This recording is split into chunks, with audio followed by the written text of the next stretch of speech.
Hello, everyone. Welcome back. I am Christine Dixon of The Ordinary Sacred, and this is part 3 in a 4-part series on using internal family systems to approach parts who cause physical pain and the parts who react to the pain. So if you haven't already, I have a part 1 that gives an overview and a lot of kind of the mind-body strategies that have helped me a lot, as well as kind of step by step what it looks like to apply internal family systems to parts who cause pain. And then in the second video, I introduce you to, well, first I talk about the parts that I had to meet with that hated the pain, were afraid of the pain, wanted to fix the pain, analyze the pain, were very fixated on the pain, and really listening to them and validating them so that they could relax and I could go toward the one who caused the pain, which for me, you can see in my notes, she looked like this. She was kind of like a ninja girl with swords and jumping up in a crouched position. And then later I made this artwork of her. She wanted to be called Reen, said she was 11 years old and that she was protecting, she said, a 4, 5-year-old and a couple 6-year-olds. And so today, I want to tell you kind of about the 4 and 5-year-old and what I found out with them and what happened there. And then in the next video, I'll talk about the 6-year-olds. But whenever I describe my own inner work, my self-therapy, I always want to give a little bit of a disclaimer and say that this is very personal work, right? So it's not prescriptive for you. Sometimes people will listen and they'll think that their experience needs to be exactly like mine, or they'll hear it and they'll say, oh, her parts said that this was why they were causing pain. That must be why my parts are causing pain. And that's not necessarily the case. I would always encourage you to go into your system. That's always, whenever you're not sure why a part is doing what it's doing, in IFS, you can go in and just ask the part directly. So your part might be doing it for different reasons. I talked about last time that I've had various pains throughout my body. And when I would go directly to the pain in my body and ask, what are you afraid would happen if you didn't produce this pain? I've gotten lots of different answers, some purely based in physical. There's something physical, some root that's physical. Some were purely emotional or based in trauma. Some were a combination of the two.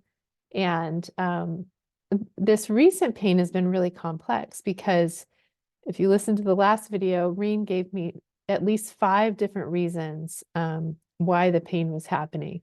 So there were all these layers. It took a while to really kind of listen and gain insight and be open and still enough to receive it. So I also don't want it to sound like, oh, it's just so easy. You just go in and you ask the parts and they tell you. Sometimes it can be that easy, but in this case, with this pain, it's actually on this side of my head.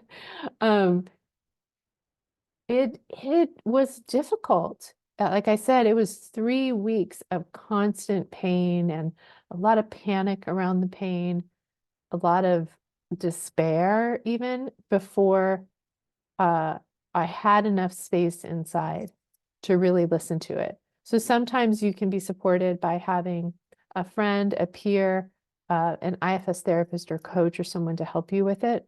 But yes, it's not prescriptive. Go in and do, really listen to your own parts. They will tell you if you are able to have enough spaciousness inside to listen and be curious and open, they will give you answers that are unique to you. Okay, so having said that, if you remember Reen, the one who caused the pain, this first said, I asked her, are you protecting one that holds panic? And she said, yes. And I said, is it the 5-year-old? Oh, because I asked her, how old do you think I am? And she said, you're 5 and I know you're old. And so I said, is the 5-year-old holding panic? She said, yes. I went to the 5-year-old part that I know that is usually in this blue dress and is on the playground of my kindergarten. And she explained that she was panicking because the kids were lining up to, this is a little review, to go to get their shots. And she was just deathly afraid of needles. And she said that she was actually protecting a 4-year-old part the year before who had had a lot of medical trauma around needles. And so I asked her, can I go to the 4-year-old and help her? And she said, yes, yes, please. So I went to the 4-year-old. Now, a little bit of a backstory on the 4-year-old. This was actually the very first time travel that I did. It was before I knew internal family systems. I was experimenting with practicing with this technique where, I mean, it is internal family systems, but I didn't know IFS yet, where I took my current adult, loving, compassionate, curious self into a past moment of trauma to be with that part of me, and to change the memory in a sense by inserting a loving presence there. And so it didn't have all the pieces of IFS at that time. I just went in, but it was a very clear visualization where I walked up to, through the hospital doors. I saw my mother and my sister there. I walked past them to where I knew my 4-year-old self was in this, my memory is that I was woken up at what felt like the middle of the night because it was dark outside. Had, no explanation of what was happening to me, or, it just felt like I was being abducted almost. But of course, my parents knew that they were taking me to the hospital to have a lot of blood tests and shots and things before having a tonsillectomy to have my tonsils removed. So I was whisked away to the hospital, and then the doctors, nurses took me back, refused to let my mother come with me. Now, I was 4 years old, and I have all of these strangers in what felt like the middle of the night, taking me into this back room, and about what felt like 10 people in the room, and several of them holding me down, others preparing needles, giving me several shots in each arm, drawing blood. So my young recollection is that there were maybe, 9 different shots or needles. And I was terrified. I was screaming bloody murder.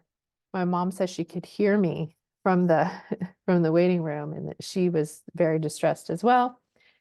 And so when I did this several years ago, when I tried this time travel piece, like I said, I walked back to her and I held her hand and I told her, I'm here with you. You're not alone. Um, you know, you have to go through this pain right now, but I know you're terrified because they won't let your mother come in. You're alone, afraid, in pain. And I just want you to know I'm here with you. And she did, kind of calm down, like from hyperventilating and screaming to just sniffling. And at the time, I did not have the retrieval piece, the unburdening piece, any of that. I was just trying to insert that presence. So I had done that back then. So I went back there and she was still there. And this 4-year-old on the table with all the doctors and nurses and needles around her. And she said, it was stupid.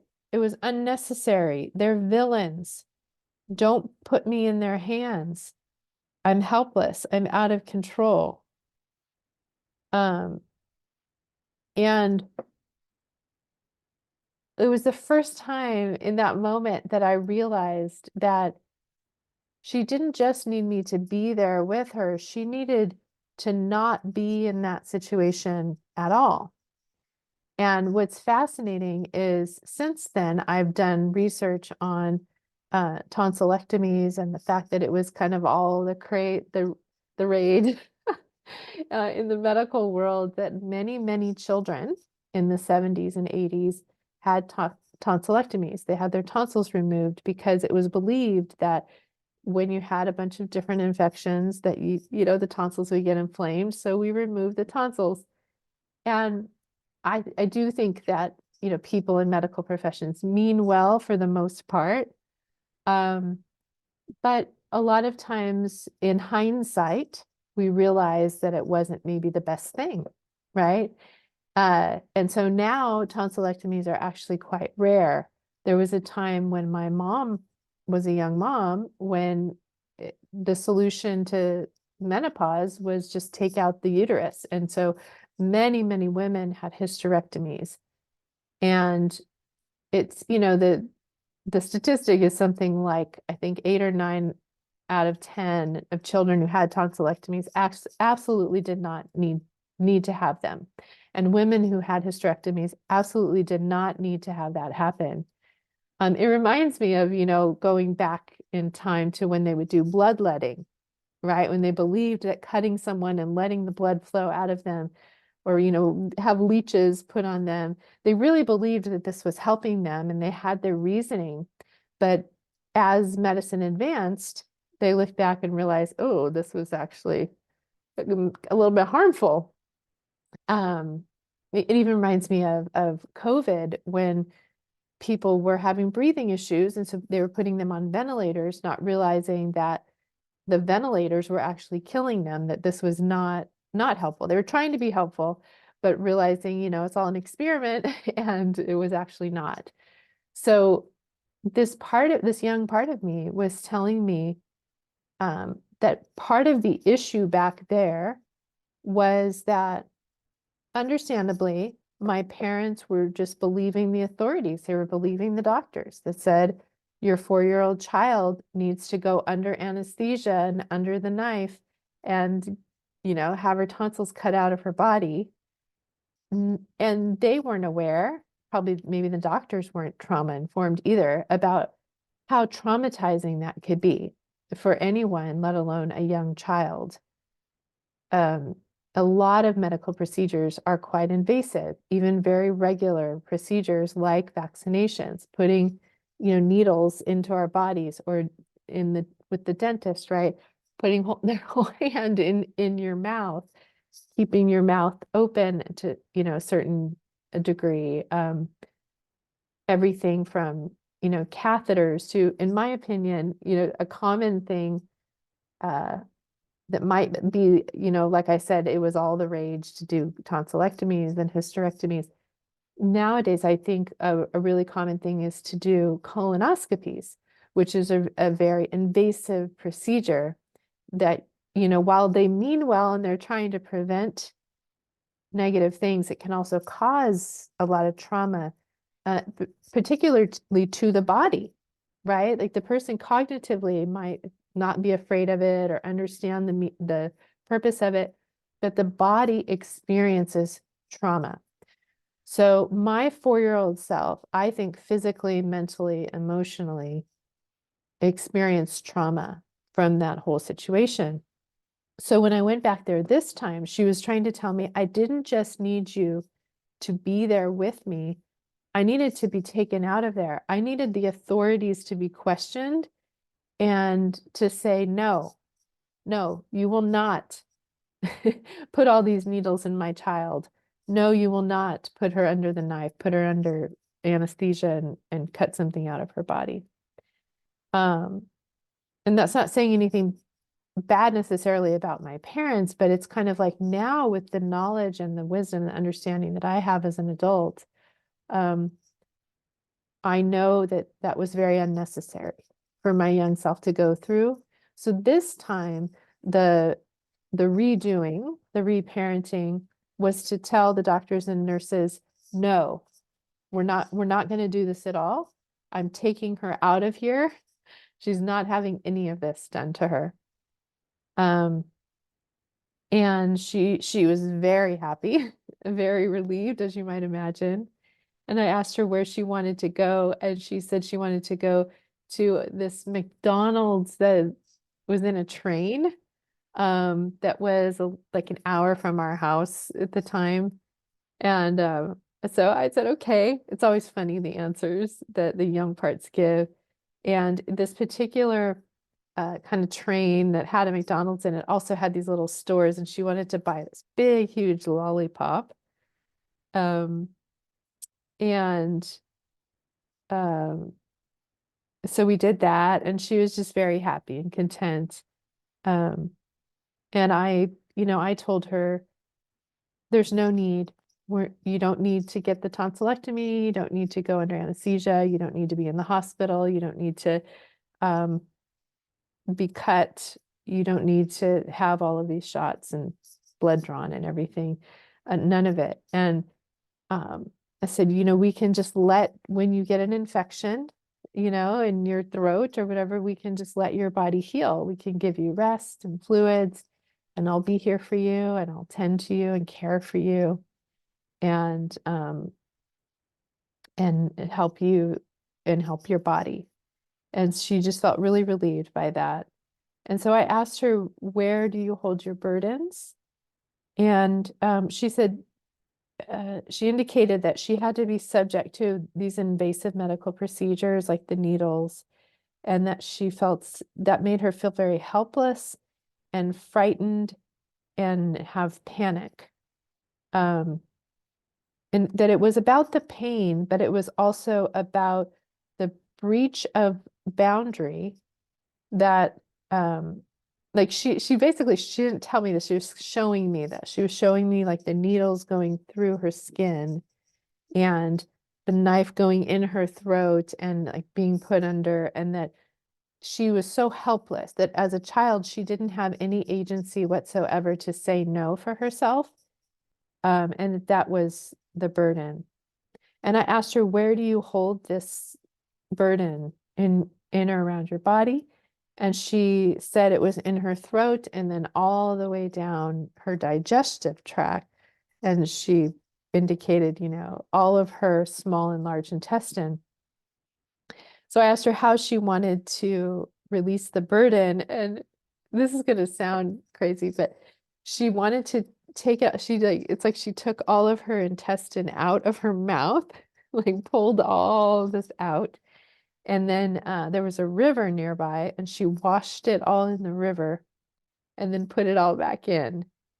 And then from there, she just started kind of running and jumping around, and she became very curious. She wanted to go see, there were animals by this river. She wanted to look at the animals, and then we were back kind of in the train area. She wanted to just look around at all the fun, colorful things. There was a pier that we walked on. It was kind of like she was showing me that she just wanted to be present and delight in things. There was sunlight that she wanted to feel on her skin. She said she just wanted to walk and stroll around leisurely and enjoy being free of pain and anticipation of pain, and of having agency to enjoy herself. So I asked her what kind of qualities, she, in that same vein, like what kind of qualities she wanted to bring to my current life now that she's kind of present with me and out of that trauma. And she said, I want to help you go outside every day, connect to nature, smile, bask, be present in awe and delight. Do not let pain dictate or rush you to get rid of the pain.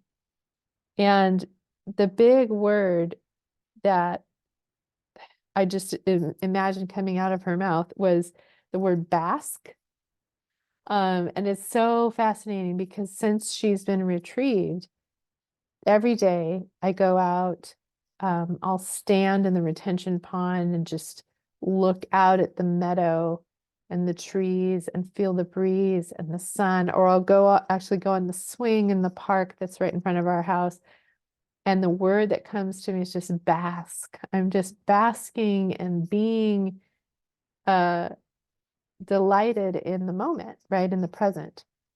I did ask her what she wanted to be called, and she said Lollipop Girl because she had that big lollipop, which again is fun because whenever I go in now and I access her, it's kind of like a name or something that marks that person, right? It's you can recognize when that part is there. And so I can always recognize her because she has this big lollipop and she uses the word bask.